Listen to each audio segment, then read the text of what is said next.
Oui, parce que tous les ans, elle peignait les rebords de fenêtres avec toutes les couleurs qu'elle trouvait dans l'atelier. Elle peignait ça, et puis il y avait les gouttes qui séchaient. Et moi, j'étais petit, je regardais ça, et je trouvais ça beau parce que ça brillait. Et puis voilà, et puis après, dans mon école primaire, on avait un instituteur qui était peintre. Donc du coup, il nous faisait faire des choses en peinture. Et moi, j'ai commencé à faire des choses abstraites. Je mettais de la peinture sur les roues du vélo et je roulais sur des cartons comme ça. Voilà, il s'est commencé comme ça. Et puis à force, j'ai continué toujours. Mais les premiers souvenirs, c'est ça. On y va.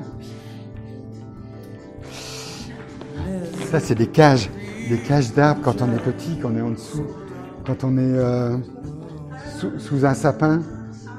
Et ça, c'est la vision quand on est enfant. C'est fait comme une cage. Et là, il y a des espèces de lucioles. Je sais pas, elles étaient dans ma tête, les lucioles. Mais je les ai pas vues, en vrai.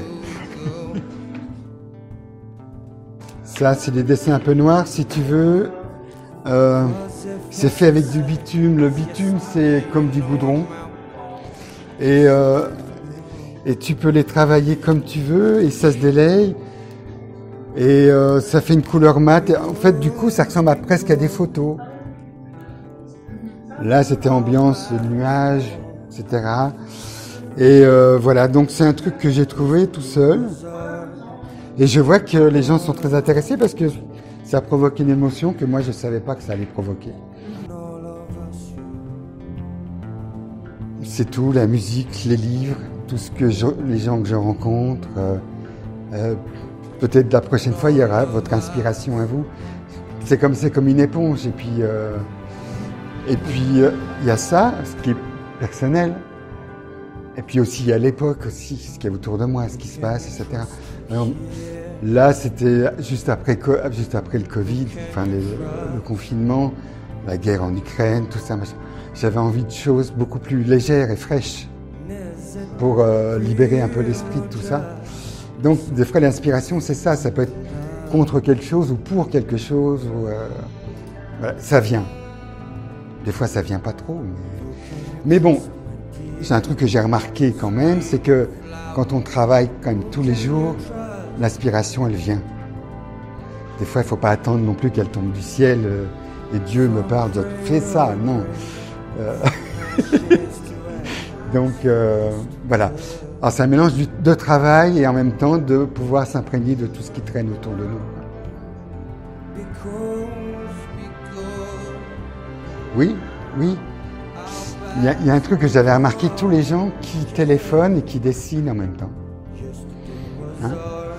Et à bout d'un moment, j'avais dit, il faudrait que je récupère tous ces dessins pour en faire une exposition. Parce que je crois que c'est important. Et là, les gens, quand ils dessinent en téléphonant, c'est assez troublant parce qu'il y a des choses, quand c'est une discussion un peu sérieuse, on va voir les personnes qui font des choses comme ça, un peu je crois que c'est bien. Je crois que c'est bien. Et même si on n'a pas de talent, c'est pas grave. Parce que tout n'est pas fait pour être présenté aux autres non plus. On peut faire pour soi. C'est pour ça, moi, j'ai pas d'a priori contre des gens qui peignent le dimanche, qu'on appelle ça les peintres du dimanche. Au contraire, c'est bien. Si ça fait du bien à leur vie et puis à leur famille, tout va bien.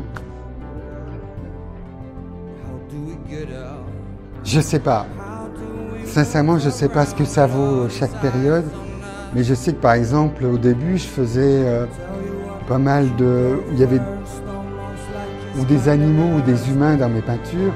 Maintenant, il n'y en a plus du tout. Et plus ça va, plus ça devient l'influence du paysage ou végétal. Mais j'ai enlevé les humains parce que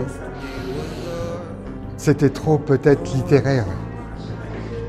Et dès qu'il y a un personnage humain, ça devient trop codé peut-être. Là, c'est un peu plus libre au niveau de l'interprétation. Donc je préfère...